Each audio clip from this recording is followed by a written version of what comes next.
Eh bien, nous avons appris des choses absolument horribles au cours des dernières 24 heures, et je vous demande de regarder cette vidéo jusqu'à la fin, car je vais tout couvrir.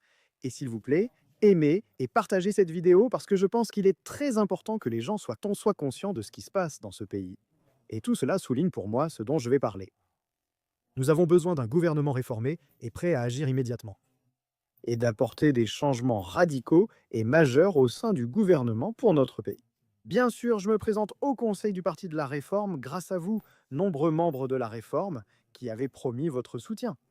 Vous ne pouvez pas voter pour moi à ce stade. Il y a plusieurs étapes à franchir d'abord.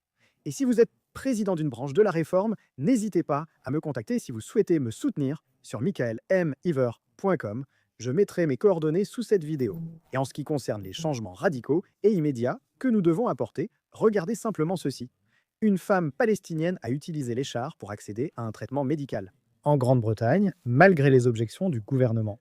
Le ministère de l'Intérieur soutient que cela pourrait entraîner une prolifération d'un très grand nombre de demandes de traitement médical au Royaume-Uni de la part de personnes vivant à Gaza et dans d'autres zones de guerre. Il s'agit donc d'un système échar sur lequel, bien sûr, les conservateurs n'ont rien fait.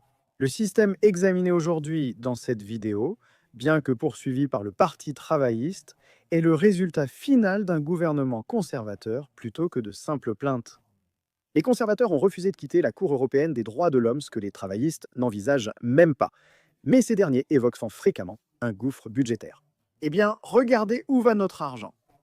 Un système où l'on a vu jusqu'à 15 millions de livres par jour cités pour le coût des hôtels pour demandeurs d'asile, étant donné le nombre énorme de personnes qui traversent illégalement de la France vers l'Angleterre, ce qui reste à des niveaux records. Et bien sûr, on nous dit toujours que l'immigration de masse est nécessaire parce qu'il s'agit de personnes qui viennent travailler.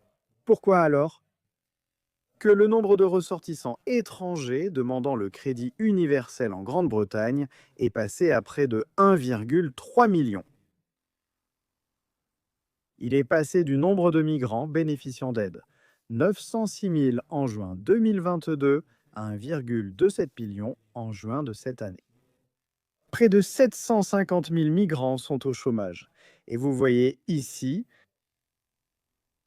avec les ressortissants de l'Union européenne, une augmentation de 19,7% depuis 2022. Les ressortissants non européens, vous pouvez le voir ici, ont augmenté de 87,6%, soit presque le double des 263 000 en juin 2022. Les étrangers deviennent éligibles au crédit universel et aux autres prestations comme les Britanniques, une fois qu'ils obtiennent l'autorisation de séjour indéfini ou le statut de réfugié. Pourquoi? Vous pouvez vous demander. Eh bien, c'est le résultat final des gouvernements conservateurs et travaillistes.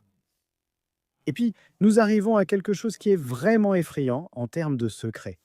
Le fait que vous n'en ayez pas été informé, que les médias n'aient pas le droit d'en parler, que le Parlement, sans même parler de voter dessus, n'en discute même pas.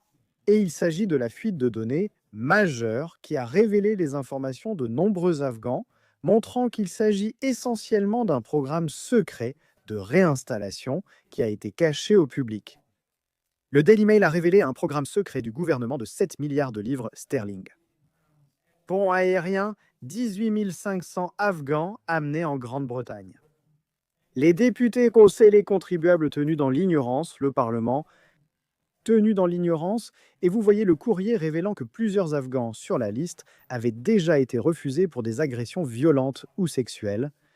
Et on voit également rapporter ici que beaucoup des Afghans secourus par le gouvernement pourraient maintenant poursuivre le Royaume-Uni pour avoir divulgué leurs données. Je veux dire, on n'aurait vraiment pas pu inventer ça.